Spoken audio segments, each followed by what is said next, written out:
Moving on to the next lesson, which is focused on primarily healthy relationships. This is Dating Bill of Rights is what's listed here.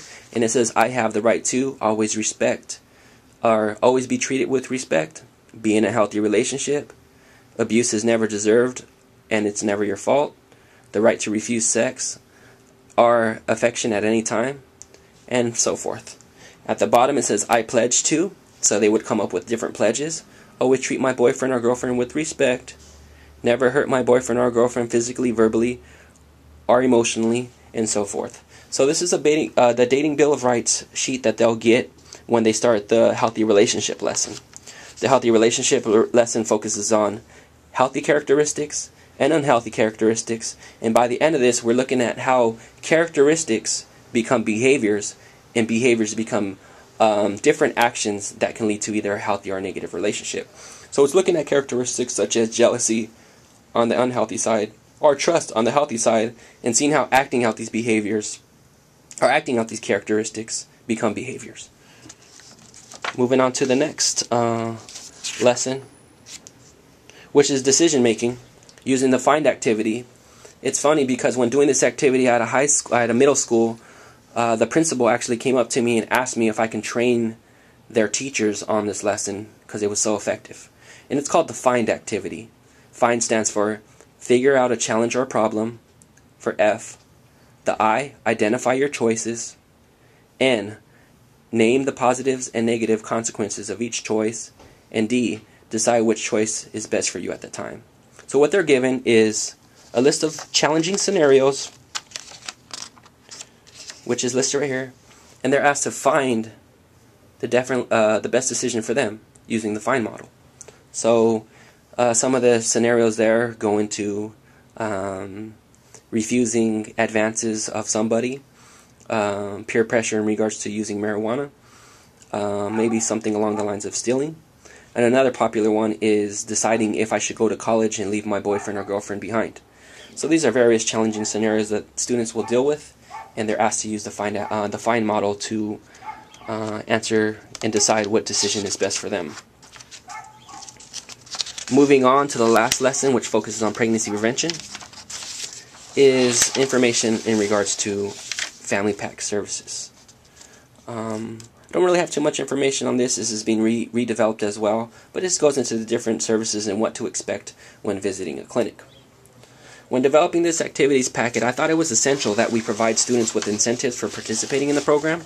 So what I did, and this doesn't have to be a requirement, but it's a bonus activity and a bonus sheet in their activities packet, which is a simple crossword puzzle that has keywords that we use throughout the whole life skills program. Some of those words are education, life, skills, fruit, nutrition, pregnancy, child, condom, sex, pressure, health, relationships, and so forth.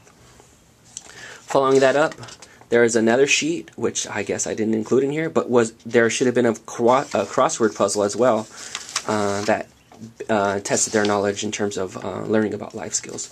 But to follow that up at the end, we do have the life skills pre and post tests. Like I said, the purpose of the life skills curriculum was to promote behavior change in terms of these areas of nutrition, dental health, oral health, which was actually not included in this packet, which is its own lesson that focuses on getting screening and taking care of your oral health.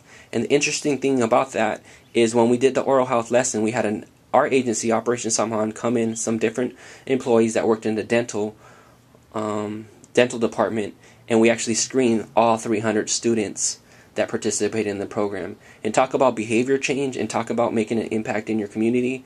What better way than to provide oral health screenings in a classroom during classroom time, then provide them with a doctor's recommendation note to give to their parents in terms of getting them in to get oral health treatment.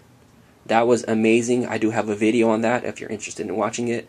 It's very, very small video, maybe 30 seconds, but talk about making an impact. Huge impact. Big impact. Going back to the survey, we look at behavior change. We're hoping to get from that never to move all the way up to always in terms of asking the same exact questions that they got on the pretest. So in a nutshell, that's what our activities packet looks like. There's a life skills section, note section. Some of the teachers actually required students to take notes when participating in this activity. Every participant gets to keep their packet. The only thing that we take is the front sheet, which is this sheet, and the pre and post survey, and they keep all the rest of the information. So, with that said, I thought it was essential to make this video for a couple reasons. The main reason is this is not going to be one of those activities that is FFP reimbursable or matchable, and we understand that. But if we're required to do a life skills program, we need to make sure that we're talking to the community and looking at life skills for what it's intended for. And life skills is not focused on family planning and pregnancy prevention and reproductive health.